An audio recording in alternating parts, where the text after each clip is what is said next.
Hello and welcome. Today I'm at the beach and this video is gonna be slightly different than my previous videos. Not only am I going to talk about the living nature, but also the nature that has lived. I'm gonna walk across the beach and see what I can find and tell you something about it.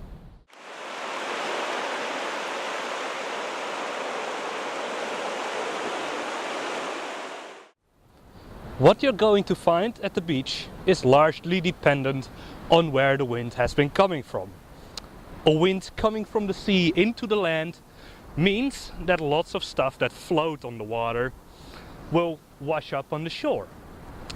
Opposingly, if the wind comes from the land to the sea, there will be a current underwater which brings all the stuff that's at the bottom of the sea to the beach.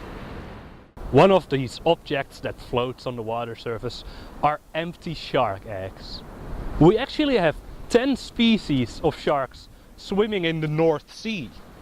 Yet you are likely to find only the eggshells of one shark, the dogfish. Another example of things that drift on the surface of the water are cuttle bones from cuttlefish. People often give these to their caged birds as a source of calcium. Like I said, when the wind comes from the land, a current is created under the water surface that brings in things that lay on the bottom of the water or slightly above it. Think of jellyfish, seashells, and crabs like this common flying crab. They can't actually fly, but thanks to the paddles on its hind legs, they can swim pretty good, which is why in Dutch we call them swimming crabs. These ones won't be going anywhere anytime soon though, as they have been eaten by probably the little stint. These birds rapidly run along the beach looking for anything small enough to eat.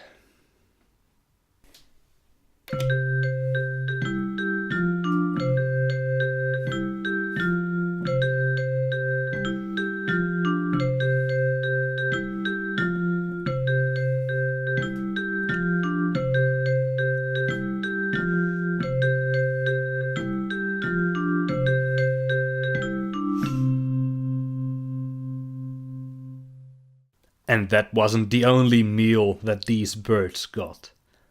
A slightly more rare snack for all the beach birds are these common sea stars. They only flush up on shore when the water has been really cold.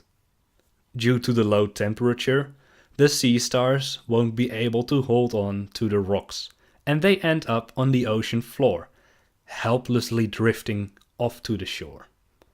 And there, they simply get shredded apart by gulls. Luckily, not everything that shows up at the beach instantly dies.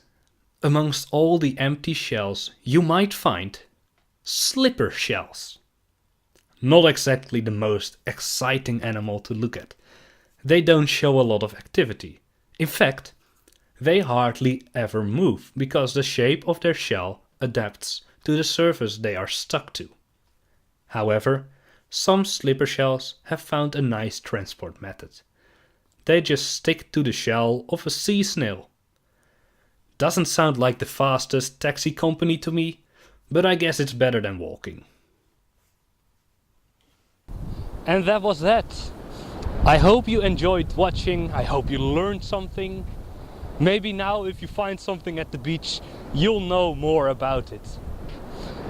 I hope you enjoyed, and I'll see you next time.